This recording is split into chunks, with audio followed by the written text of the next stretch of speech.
gens, j'espère que tu vas bien. Donc aujourd'hui, nous allons aborder la deuxième étape de notre épargne projet voyage, puisqu'il s'agit du plan financier personnel ou encore appelé planning des finances personnelles. Donc c'est parti, on y va, je t'explique tout ça. Je vais te parler maintenant des 4 actions qui seront mises en place avec le plan financier personnel. Alors, en 1, il y a faire le point sur sa situation financière. En 2, définir ses objectifs. En 3, l'épargne. En 4, le plan d'action efficace. Et le 5, le suivi régulier. Le point sur notre situation financière personnelle, c'est ce que nous avons vu précédemment, c'est-à-dire le bilan financier. Je te mets un lien en barre d'infos, je ne sais pas s'il va apparaître là ou là. Comme ça, si tu ne l'as pas vu ou si tu t'en rappelles plus, tu pourras retourner sur la vidéo, la revisionner autant de fois que tu le veux. Concernant ces objectifs, on se basera sur 2 critères. Le premier, c'est l'idéal et le deuxième, c'est le réel. Par exemple, pour ma part, mon objectif, enfin mes objectifs, le premier, donc l'idéal, ce serait que j'aille voir le concert de Mylène Farmer et au lendemain du concert, je parte 3 semaines sur les routes. Voilà, peu importe que ce soit par le train, l'avion, le bateau, le bus, à pied, en covoiturage, c'est pas grave, mais le plus, ce serait ça en fait, ce serait de partir 3 semaines sur les routes. Par contre, l'objectif réel, ce serait d'avoir un logement le soir du concert. Voilà, hein, ça c'est plus l'objectif réel. Donc il y a quand même pas mal de marge entre un et l'autre, mais voilà, le fait de savoir que tu as un objectif idéal, tu te dis, bah ouais, on va essayer de mettre le plus d'argent que l'on peut pour atteindre cet objectif, même si c'est pas sur 3 semaines, que c'est qu'une sur une semaine et que ce n'est pas en Grèce, mais que c'est juste là à côté, c'est pas grave. Mais en tout cas, voilà, le truc il est là, c'est ça que quand je te disais, ça te permet de te surpasser, c'est parce que justement tu vas tout faire pour que cet objectif idéal soit pas à portée de main, mais presque. Tu vois, que tu te dises, voilà, il me manque peut-être quelques euros ou même quelques cinquantaine d'euros pour pouvoir le réaliser. C'est pour ça que tu as ce plan financier en place et c'est celui qui va te motiver à aller le plus proche possible de ton objectif idéal. Concernant l'épargne, il y a 2 épargnes bien distinctes et ça je le rappellerai toujours. La prioritaire c'est la sécurité financière et la secondaire c'est le voyage. Ça, on ne peut pas en démordre. Il faut d'abord que tu aies une bonne sécurité financière avant de te dire, ben voilà, je mets paf, 400 euros pour le voyage. Parce que si tu mets 400 euros pour le voyage et qu'à côté, tu as une machine à laver qui tombe en panne ou qui te lâche complètement, il va bien falloir que tu en reprennes une. Et ce serait dommage de piocher dans l'enveloppe voyage pour réacheter une machine à laver. Voilà, donc je le répète encore une fois, je sais que je l'ai déjà dit la dernière fois, mais je préfère le redire encore une fois et je le répéterai toujours dans mes vidéos. La priorité, c'est la sécurité financière. Alors, pour le plan d'action, il y a 4 étapes pour ton objectif réel à respecter. Il s'agit de calculer les dépenses irrégulières sur l'année en y ajoutant les dépenses fixes ainsi que les dépenses courantes. Il faudra calculer le coût prévisionnel du séjour et le temps réel à économiser, trouver les moyens d'économiser et enfin trouver un complément de revenus. Donc, pour calculer nos provisions sur 6 mois et par catégorie, il faut prendre la moyenne de notre bilan de revenus. On le multiplie par 12, ce qui équivaut à un an, puis on le divise par 2, ce qui nous donnera une moyenne sur 6 mois. Ensuite, on prendra les nouvelles factures de régularisation et on additionne les dépenses fixes sur 6 mois. On additionne les dépenses courantes, alimentation, entretien, hygiène. On fait de même pour les dépenses irrégulières. On additionne toutes les dépenses sur 6 mois et enfin on fait les revenus moins la totalité des dépenses. En prenant exemple donc sur mon tableau, j'ai fait mes dépenses fixes sur 6 mois étaient de 615 euros. Mes dépenses courantes sont de 826 euros. Mes dépenses irrégulières de 204 €. Donc tout ce qui est dépenses régulières, ça s'agit des anniversaires, d'un mariage, si des fois tu es invité à un mariage ou d'une fête religieuse, etc., etc. Ensuite, on fait les revenus moins la totalité des dépenses et on obtient 1211 €, qui est donc le montant total idéal qu'on pourrait économiser. Le montant idéal sera donc partagé en deux. Une part ira dans la sécurité financière et l'autre dans le projet voyage. L'enveloppe sécurité financière étant prioritaire, on en mettra un peu plus que la moitié. Exemple 800 € pour l'enveloppe sécurité financière et 400 € pour l'enveloppe projet voyage. Mais pour atteindre cette somme de 400 € en 6 mois, il faudrait pouvoir économiser 66,66 € par mois. Alors, admettons que nous soyons des génies. Il faudra donc maintenant calculer le coût prévisionnel du séjour. On se base sur le montant idéal accumulé en 6 mois, c'est-à-dire 400 €. On l'additionne au deuxième semestre, ce qui nous donnera un montant total de 800 €. C'est vraiment la somme idéale. Et c'est d'ailleurs sur celle-là qu'on se basera pour un premier jet dans l'élaboration de ton voyage. Par ailleurs, sache que le plan financier n'est pas figé dans le temps, donc il peut être flexible au bout de 6 mois. Ça permet ainsi de réajuster le montant de chaque épargne. Pour ce qui est des moyens d'économie, alors je te vois venir, tu vas me dire, oh là, mais il y en existe plein et tout, c'est super, c'est génial, on va faire le défi des 5 €. Stop. Alors là, je dis stop. Non, on ne va pas faire le défi des 5 € pour la bonne et unique raison, c'est que pour nous qui avons un petit revenu de rien du tout, un petit revenu merdique, on ne pourra jamais mettre 5 € à chaque fois qu'on en a un dans les mains. Voilà, ça c'est vraiment réservé aux personnes qui ont au moins le SMIC, au moins ça, mais pour les faibles revenus comme ceux qui vont toucher le RSA, ce n'est tout simplement pas possible.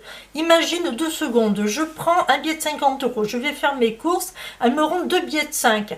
Les 2 billets de 5, alors je ne les mets pas dans mon alimentation, je les mets dans mon défi 5 €. Le problème c'est que quand j'arrive à la fin du mois, il va me manquer de l'argent pour manger.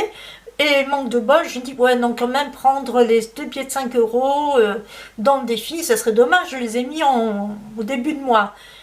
Mais en fait, non, quoi, voilà, si tu as faim, tu peux pas faire autrement, que tu as des gosses ou quoi, il va bien falloir que tu prennes quelque part ces 10 € qui te manquent. Donc forcément, tu vas les reprendre de ton défi, des 5 €.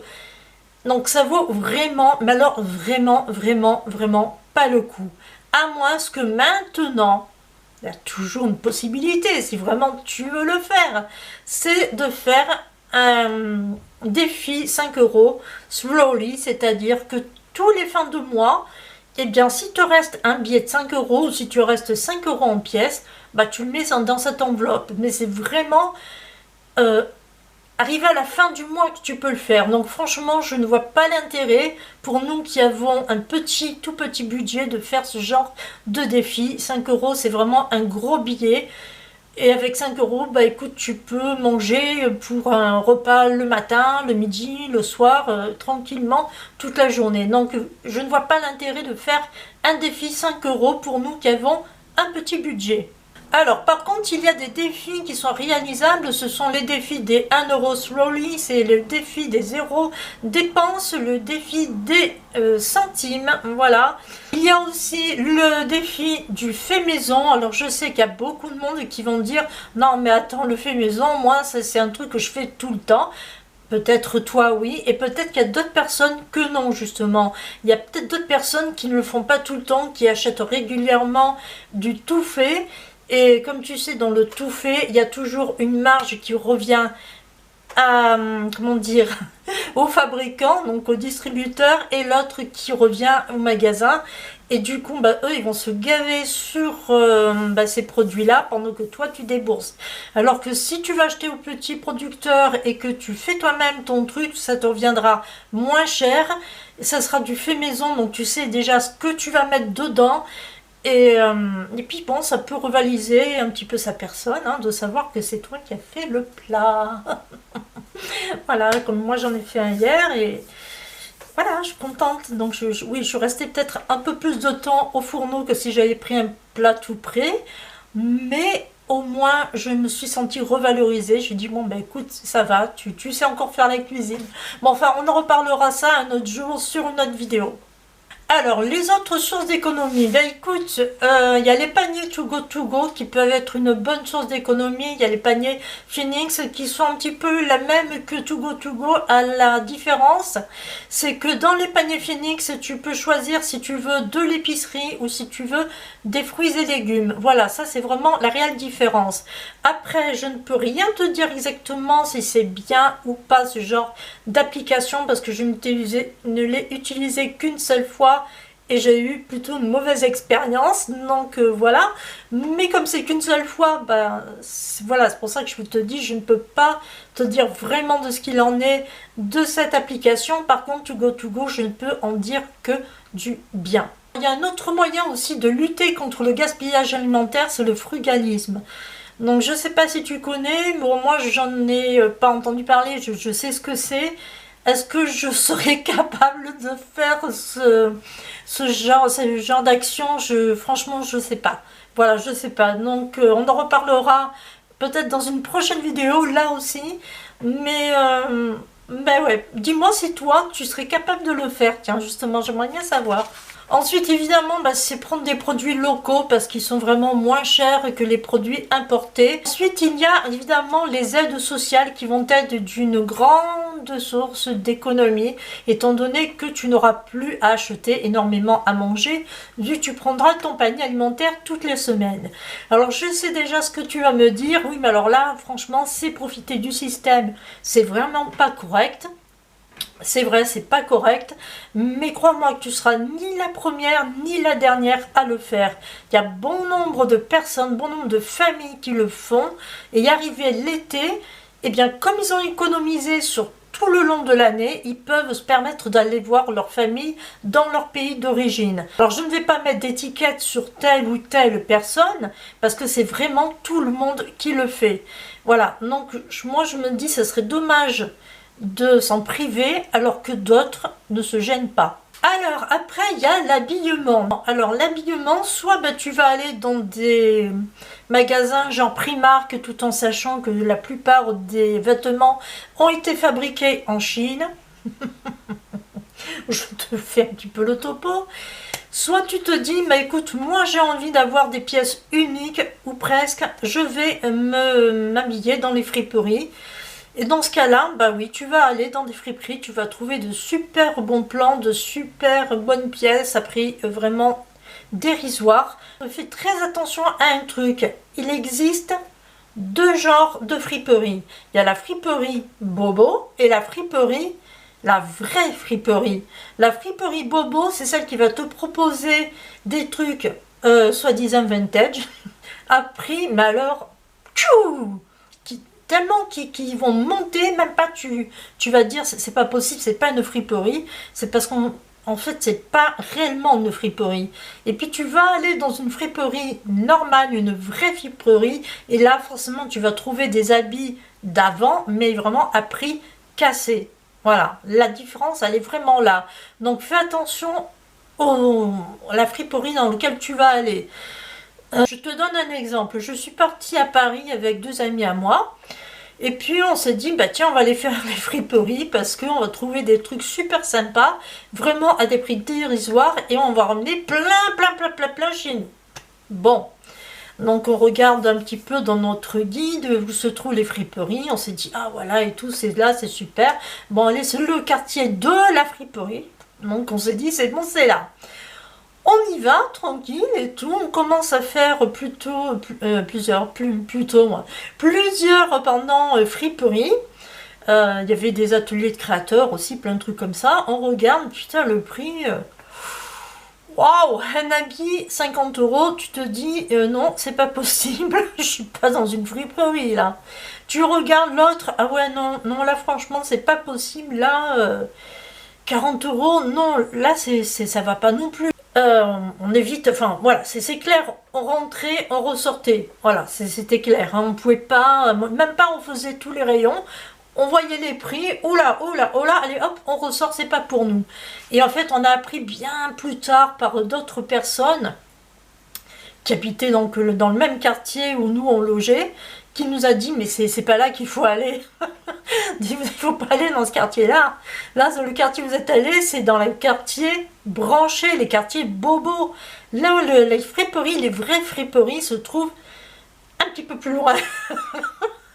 Un petit peu plus loin que ce quartier. Voilà, donc ouais, on était vraiment déçus, dégoûtés. Enfin bref, vraiment faire attention à ça, ne pas se laisser avoir par ce genre de choses.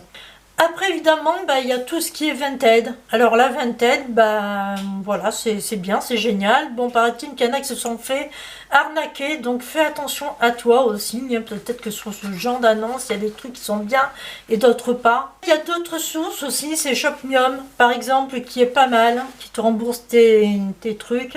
Si tu veux aller au cinéma, par exemple, tu as Groupon qui parfois fait des prix cassés sur les places de cinéma. Alors évidemment, ça sera pas tous les jours, ça sera pas n'importe quel horaire, ni dans n'importe quelle salle, mais voilà, tu peux arriver à voir vraiment de bonnes places, et moi je sais que j'en ai eu souvent pour 8 euros.